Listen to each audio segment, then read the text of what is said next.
Pastor Chris, we welcomes you, sir, to India. God will use you in His mighty hand for His glory. Pastor Chris గారికి మా ఘనమైన స్వాగతం పలుకుతున్నాం. India దేశానికి దేవుడు ఈ దినముల యందు అద్భుత రీతిగా మిమ్మల్ని బలంగా వాడుకొనుగాక. ఎవరు కూడా ఈ అద్భుత సమయాలను కోల్పోవద్దు. భారతదేశానికి ఇది ఆశీర్వాదకరమైన సమయం.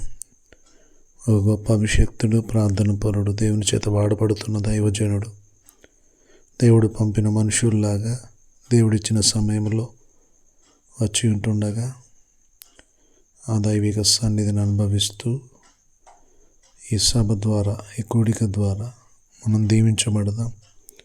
దేవుడు తన సేవకుని బలపరిచి అభిషేకించి వాడుకొనుగాక. మనల్ని అందరినీ కూడా అభిషేకించునుగాక. ఆమేన్.